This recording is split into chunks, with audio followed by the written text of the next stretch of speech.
Our first call is from Sandra. Sandra, what would you like to say to Deirdre about this? What's your story? Yes, hi, Eamon. My question really is, how can I ask for the money back? I've struggled various occasions. I lend a lot of my friends and family money because I'm better off than them, and I'm generous, and I want to see them to be able to do the things that they want to do, or if they have a crisis, to be able to pay the things that they need to pay. But it seems to be that the moment they say they're going to pay it back, it comes around and then they just ignore it as if it was never borrowed. And have you ever asked any of them, Sandra? Have you ever kind of been brave enough to say, excuse me, what about my money? I have, in a very delicate and sensitive way, and they kind of shrug it under the carpet and say, oh, yes, I know that I need to pay you that back. But then they don't. And then they don't. Yeah. And then what should she do? I think you're being so taken for granted, Sandra, and you really need to look at your feelings about yourself in a way, because, you know, you're being so repeatedly generous, these people, and they're just taking the mickey out of you, really.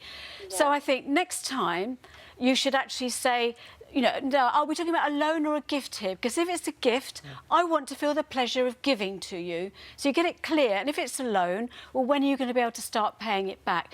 Get it clear. And look at yourself. Sandra, you have every right to have your money back. You know, this is partly about you feeling you've got to please other people all the time. This is your money. You've lent it. You've got the right to ask clearly for it back. So stand up for yourself. Sandra, I can identify. I've seen this over the years growing up, where if you look at an extended family circle, some people do better than others, and those that do better, often there is a view from others that you earn your money easier it's all right than they her. do. It's all right for her.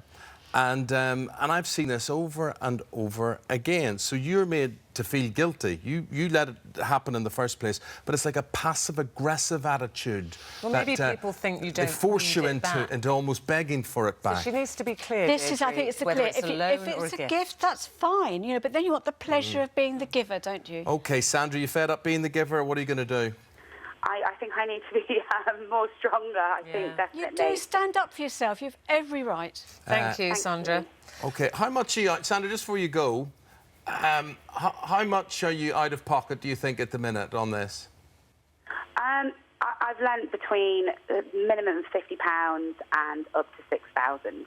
So it's really going to add it up, isn't it? Yeah. OK. Yeah, it's a lot. It's scary when you add it up. Then when it gets the money isn't the issue. It's definitely the principle in regards to feeling like I'm being taken. Feeling taken advantage of. Okay. Don't. Right. Well, we're talking about large amounts. Thank you, Sandra.